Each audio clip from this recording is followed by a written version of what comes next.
LeBron James. 2 weeks ago, after announcing he was coming to the Lakers, LeBron yesterday made his American debut as a Laker, rolling up to the team's Summer League game in $500 basketball shorts. Let's take a look as to how this exactly happened. Pocket watch. They let the world know he was coming, by the way. Yes, they did. They leaked it out, and people were ready with the paparazzi cabs. I mean, this... It does... What are you doing? I don't know. I don't know what's happening there, but he looked happy. How happy does LeBron James look to be arriving in style like this? I mean, is LeBron James in Vegas? How could he not be happy? Like, what could possibly be unhappy about being LeBron James strolling up in Vegas and strolling up at the Summer League? Like, look, the interest in the NBA that we've had for the better part of the last, 15 overall, but really the last 10, it all centers around him. The fact that the Summer League is the event that it is, even if he's not the one playing in it, it has a lot to do with him because that's what this league is around. And so he walks in there. The fact that they're selling out buildings for this, right? That's crazy. It does feel like this was a wedding reception where LeBron was the groom and the bride, I guess, was his shorts. Like, oh, look, I'm a Laker. This is what I got. And in fact, we have people coming over to pay their respects to this groom/godfather. If we can play the video of Brandon Ingram. Oh, he's got to. There it is. But you know what? We have this same thing in like ESPN situations. You know, he's got to go over there and speak to somebody. You dap him up, but also the hair. Yeah.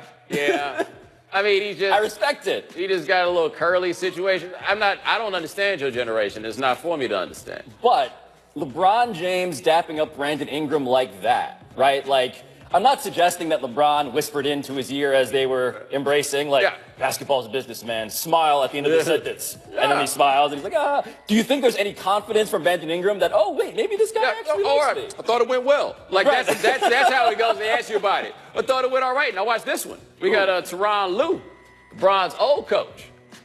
There we go. They're dapping each other up. I will say, lingering a little. And also, it's easier to be happy to see somebody when you know you ain't got to see him at work. Right. You know, like, oh, man, good to see you.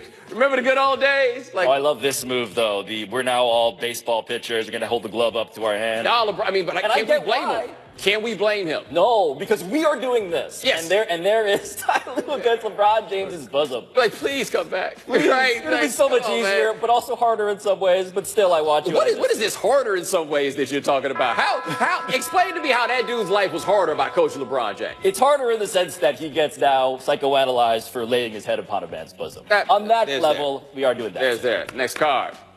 Manny Pacquiao.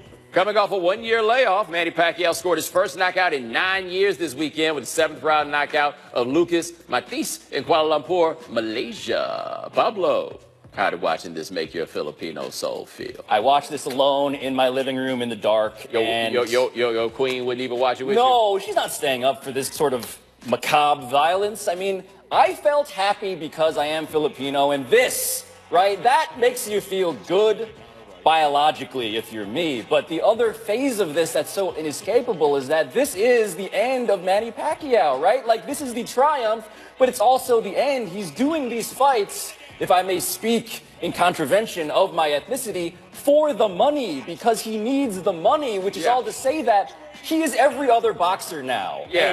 And we should have foreseen. I mean, but every boxer is every other boxer, right? Muhammad Ali was every other boxer. And that's the sad part. Yeah, but the one thing I'll say about this, though, is this in the end does not involve him jumping on the ropes when it's all said and done. Like, he's going to keep doing this. Right. Of course he's going to, right? But how else is he supposed to make money? Like, this is just how it goes for all of them. They spend too much money. They get their money taken from them. All of this. I just feel like I need to bring up something that I had not considered until this very moment. As I hear the way that you were talking about Manny Pacquiao in that way, I'm so glad that this television show debuted in 2018 and not in, say, like, what, 2016? Was that the year, or was it 2015 when he fought Floyd Mayweather? And it would have been a great effort put forth by all parties to split us apart.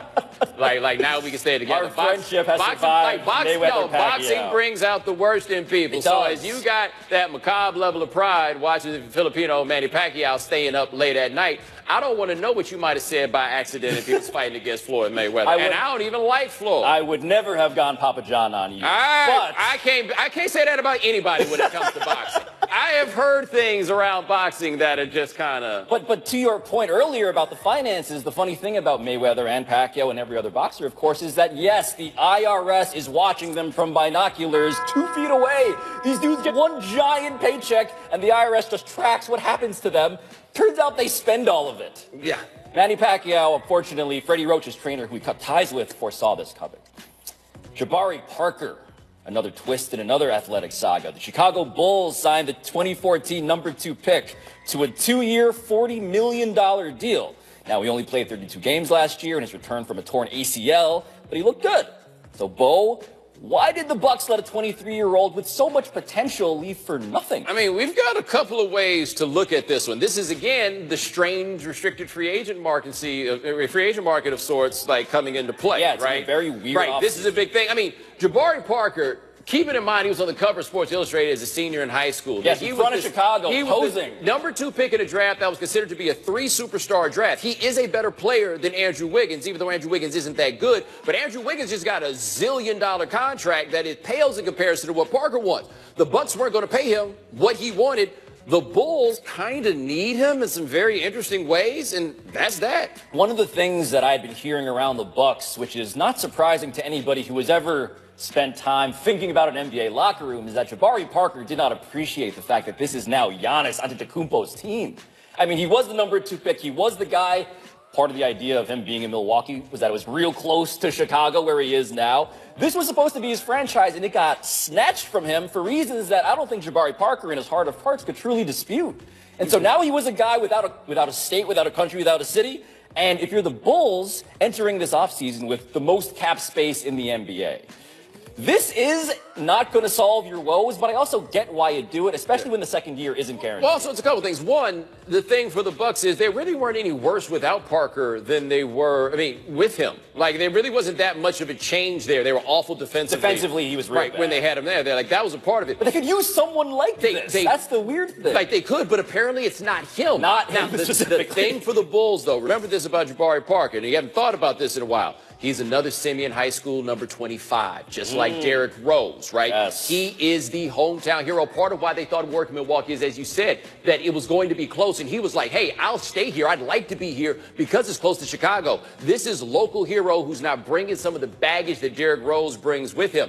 If he can get it done there, and they got a nice little young lineup that could build into something. Yeah, marketing is nice. If he can get it done, dude, he still thinks he's a superstar. Like, that's what we can't forget. He's still young enough where it's reasonable to think that maybe he can become that player. Right. If it's going to happen anywhere, Chicago seems like as good a place as any. That said, I don't know if that team, for all of the youth they have infused, top to bottom, they have Levine and all that, I just don't think they're going to be good. Now, that front office still being that front office they're going to be a fun, 28-win team. I like Marcus All right, next name. Kobe Stans. All right, Scott Cacciola of the New York Times caught up with dozens of Kobe superfans this weekend. Kobe Stannies, as we call them. Shout out to Amin Al-Hassan. And he wanted to find out how they were warming up to their new megastar, LeBron James. Here's Stephanie Serrano. He's such a diva sometimes. Here's Yumul, an ultrasound technician. I never liked him. I always thought he seemed really cocky. Really? Huh. Dewana said she was worried LeBron would upset the development of the up-and-coming Lakers and said LeBron was dramatic. Pablo, you think these Kobe standings will come around soon? So this is obviously evidence against my argument that LeBron James can convert and de-radicalize the Kobe-Stani radical. That is by the way, perhaps the least intelligent thing a person from Harvard has ever said. But here is the reason why I am so hopeful, though, that I may be proven right. It's because all of these criticisms, of course, are the primary criticisms that I would have about Kobe Bryant. Oh, LeBron stunted the development of the up-and-comers. We spent the whole freaking season celebrating Kobe Bryant, and no one else on that team developed a second. Held up the franchise for a 4 years. Years before that, when he was out there. Yes, and that. So all of these people, right, like what I hope is that they realize that what they are saying sounds a lot like what a LeBronistan radical might say about Kobe, and maybe there's hope for us on that end of things, but here's the thing, the LeBron stans don't talk about Kobe in the way that Kobe stans feel about LeBron. The LeBron stans are not saying, you can't go to Kobe's team. No, it's only the Kobe stands that are coming back in this other direction. I do think some of them are going to be won over, but those are the ones that are actually Lakers fans. And that's the big distinction. Because the thing about, if you are a Lakers fan, part of being such a Kobe fan is they felt like they had to be his defender. Like they legitimately believed that he was underrated for a significant stretch of time and didn't get credit for what it was that he was doing. But they were still Lakers fans at their core. I don't know who these other people are, because the strangest thing about having such a personal attachment to Kobe Bryant is Kobe Bryant has given you nothing personal, right? And that's not good or bad. That's just what it is. It's not like he's been this warm dude that has asked you to love him and loves you back and everything else. This is a real one-directional friendship that you guys have with Kobe. And in fact, his religion is kind of against the notion of sentimentality and friendship as a concept. The man said friends come and go, but banners last forever. Who says that? Who does